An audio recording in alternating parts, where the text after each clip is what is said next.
ഇത് ഓൾറെഡി ഞാൻ സംസാരിച്ചൊരു കാര്യമാണ് ഇന്നലെ. പക്ഷേ ഇതൊരു നമ്മുടെ ഒരു ഫോളോവറിൻ്റെ സംശയവും എൻ്റെ സംശയവും കൂടി കൂട്ടിമുട്ടിയപ്പോൾ കമൻ്റ് ഇതാണ്. എൻ്റെ ഒരു സംശയം, എൻ്റെയും സംശയം, മേ ബി ഇത് പലരുടെയും സംശയമായിരിക്കും. അപ്പോൾ ആ സംശയം നിങ്ങൾക്ക് കമൻ്റ് ഇടാം കേട്ടോ.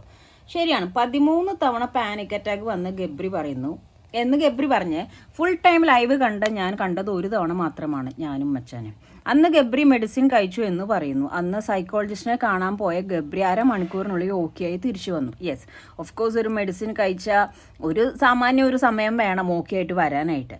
കഴിച്ച മെഡിസിൻ ഉറങ്ങാനും റിലാക്സ്ഡ് ആകാനുമാണെന്ന് ഗബ്രി പറയുന്നു. പക്ഷെ ഉറങ്ങിയില്ല. അരമണിക്കൂറിനുള്ളിൽ ഉറങ്ങി കിടക്കുന്നത് ജാസ്മിനെ തലോടാനാണ് കുന്തളിപ്പ് കാണിച്ച് കുണുവാവ വന്നത്. തിരിച്ചു വന്ന ഗബ്രി ഉറങ്ങി ആരെങ്കിലും കണ്ടോ? ഞാൻ കണ്ടില്ല ബ്രോ. പോയതിൻ്റെ ഇരട്ടി എനർജിയിലാണ് വന്നത്. Of course bro. ബാക്കി 12 തവണ ആ വീട്ടിൽ അങ്ങനെ ഒരു പ്രശ്നം ഉണ്ടായത് നമ്മളെ കാണിക്കാത്ത എന്താണ് ബട്ട് വൈ? ബിഗ് ബോസിൻ്റെ ഒരു പാറ്റേൺ വെച്ച് അത് കാണിക്കാതിരിക്കാൻ എനിക്കും തോന്നുന്നില്ല. ബിക്കോസ് അതൊരു വലിയ കണ്ടന്റാണ്. കാരണം 13 തവണ പാനിക് അറ്റാക്ക് വന്നിട്ടുണ്ടെങ്കിൽ ജാസ്മിനൊക്കെ അവിടെ നെഞ്ചത്തടിച്ച് കരയും. കാരണം ബ്ലോക്ക് വന്ന അച്ഛന് വേണ്ടി കരഞ്ഞില്ലെങ്കിലും ആ കരച്ചിൽ എടുത്തു വെച്ചേക്കുന്നത് ഗബ്രിക്ക് വേണ്ടി കരയാനാണ്. പൂജ വേദന കൊണ്ട് കരഞ്ഞപ്പോൾ പോലും കണ്ടന്റ് ആക്കിയതാണ്. ആരോ പറഞ്ഞിട്ട് ആർക്കോ വേണ്ടി ഗബ്രി ചില കാര്യങ്ങൾ കള്ളം പറയുന്നു എന്ന് തോന്നി. എന്തിന് ആർക്ക് വേണ്ടി എന്നൊക്കെ ആലോചിച്ചാൽ മനസ്സിലാവും.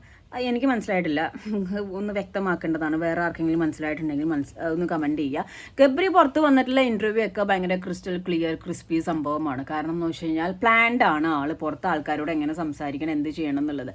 ഈ 13 പാനിക് അറ്റാക്ക് വന്നതിനോട് ഞാനും വിശ്വസിക്കുന്നില്ല. കാരണം എന്ന് വെച്ച് കഴിഞ്ഞാൽ 13 തവണ പാനിക് അറ്റാക്ക് ഒക്കെ വന്നിട്ടുണ്ടെങ്കിൽ അങ്ങനത്തെ ഒരു വീക്ക് കണ്ടസ്റ്റൻറ്റിന് എന്തിനാണ് അതിൻ്റെ ഉള്ളിൽ വച്ചുകൊണ്ടിരിക്കുന്നത്? ഒരു തവണ പാനിക് അറ്റാക്ക് വരുമ്പോൾ തന്നെ എനിക്കറിയാം അതിൻ്റെ ഒരു ബുദ്ധിമുട്ടും. അതൊന്ന് ഓക്കെ ആയി വരാനായിട്ട് എത്ര സമയം എടുക്കും അറിയാമോ? നല്ല സമയം എടുക്കും നമ്മുടെ ബോഡിയും മൈൻഡും ഒക്കെ റിലാക്സ് ആയിട്ട് വരാൻ. കാരണം ബ്രീത്ത് കിട്ടാൻ നമ്മൾ നിൽക്കുന്നത് അത്രയും പഞ്ചിലാണ്, അത്രയും ഹൈപ്പിലാണ് നമ്മൾ നിൽക്കുന്നത്.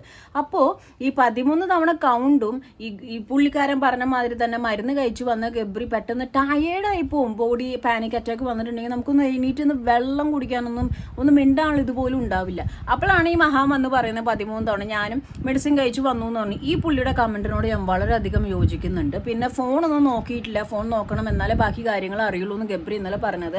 പുറത്തെ സോഷ്യൽ മീഡിയയിലെ വൈബ് എന്താണെന്ന് അറിയാനാണ്, എന്നാലല്ലേ അതനുസരിച്ച് സംസാരിക്കാൻ പറ്റുള്ളൂ.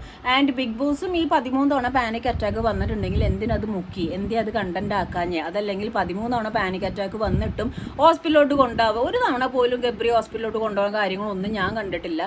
സൈക്കോളജിസ്റ്റിനെ കണ്ടിട്ട് ക്ലാരിറ്റി ഇല്ലായ്മയാണ്, ക്ലാരിറ്റി എന്നുള്ള രീതിയിൽ സംസാരിച്ചു. ഇപ്പൊ പ്രേക്ഷകരെ പൊട്ടന്മാരാക്കണയാണോ അതോ ഗബ്രി തന്നെ നിന്ന് പൊട്ടനാവുന്നതാണോ എന്താന്ന് നമുക്കൊരു പിടുത്തവും കിട്ടണില്ല. ഈ കമന്റിനോട് ഞാൻ വളരെയധികം യോജിക്കുന്നു. മച്ചാനെ, എന്താ നിങ്ങളുടെ അഭിപ്രായം എന്നുള്ളത് നിങ്ങളും കൂടി ഒന്ന് കമന്റ് ഇട്ടോ. ഇത് കണ്ടവര്